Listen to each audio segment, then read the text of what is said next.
Have you ever looked at a map and seen this landlocked country called Paraguay and ever wondered how does it even survive in between two much larger South American nations, Brazil and Argentina? With no coastline and surrounded by much bigger neighbors, you might think Paraguay would have been taken long ago, but Paraguay still stands strong. This is the story of how Paraguay survives between Brazil and Argentina, and the answer is actually more fascinating than you might think. First off, Paraguay might seem small, but it's not. It's about the size of California and home to around 7 million people. Paraguay sits in the heart of South America, right along the Paraguay and Paraná rivers. That gives it access to key waterways. In the 1500s, Spain colonized the region, and Paraguay became a remote outpost for the Spanish Empire. Asunción was isolated deep inland, surrounded by rivers and thick forests. By 1811, Paraguay declared independence, making it one of the first regions in South America. Unlike many independence movements led by Europeans, Paraguay's was more internal. Its first leader, José Gaspar Rodríguez de Francia, ruled as a dictator but kept Paraguay free from domination by Brazil or Argentina.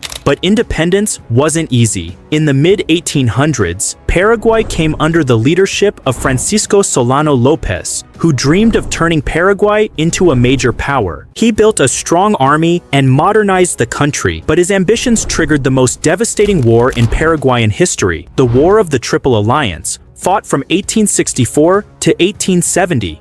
Paraguay went to war against Argentina, Brazil, and Uruguay all at once. At first, Paraguay survived, but as the war dragged on, the country was overwhelmed. The result was catastrophic. Paraguay lost around half its population. Some estimates say up to 70% of its adult male population and a big part of its territory. The war nearly erased Paraguay from the map.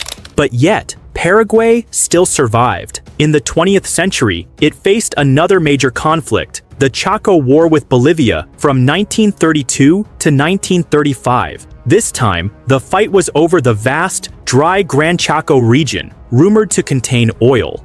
Bolivia was strong, but Paraguay had two advantages: its knowledge of the terrain and a well-organized military strategy. Paraguayan forces used it to their advantage. Against the odds, Paraguay won.